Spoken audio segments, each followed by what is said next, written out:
Imagine a brilliant neurosurgeon dealing with life and death every single day. In the operating room, he is at the absolute top of his field, highly educated, incredibly successful, and in total control. Because he has conquered such a complex discipline, he develops a dangerous assumption. He believes that because he has mastered the most difficult room in the hospital, he has mastered every room he enters. This creates what psychologists call the transfer of competence fallacy.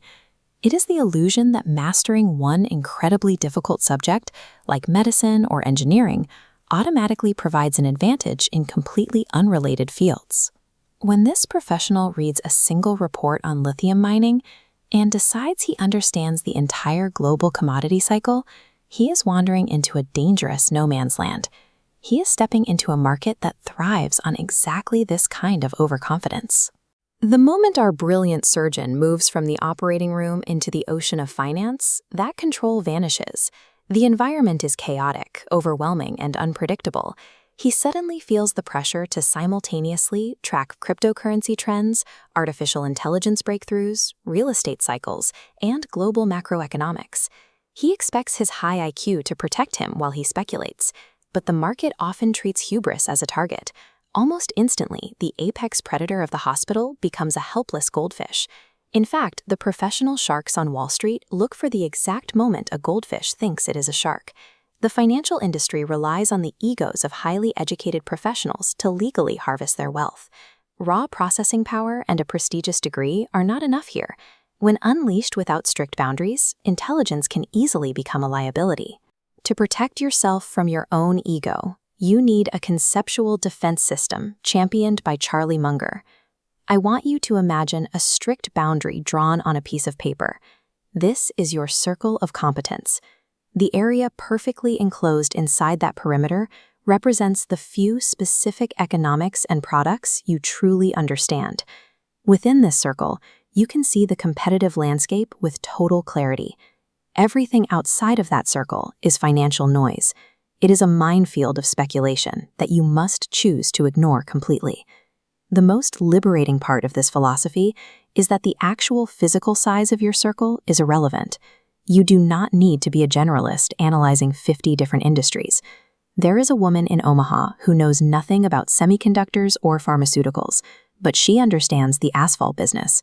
She built a massive fortune simply by staying there. Knowing the exact location of your perimeter is more profitable than attempting to expand it into areas where you have no advantage. To stay within their spots, Warren Buffett and Charlie Munger use a physical filtration system, 3 boxes on their desks labeled in, out, and too hard. This is how they maintain such high performance over decades.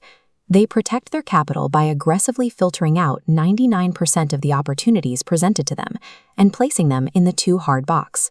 Look at the dot-com bubble of the late 1990s. Amateurs were buying profitless internet companies because they saw their neighbors getting rich. Because Buffett lacked the expertise to value those specific businesses, he refused to participate.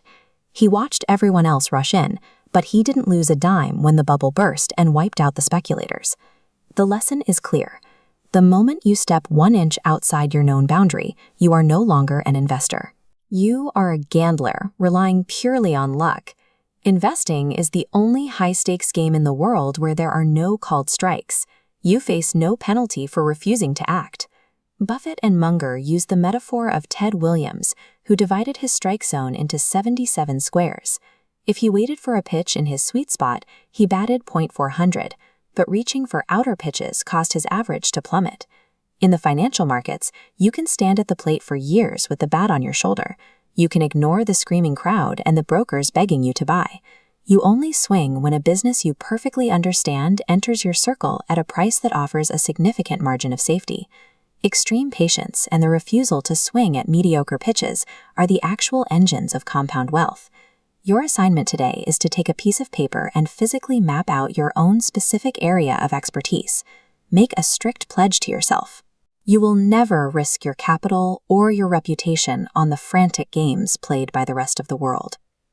The discipline to simply say, "I don't know," is what ensures you only move when the outcome is predictable.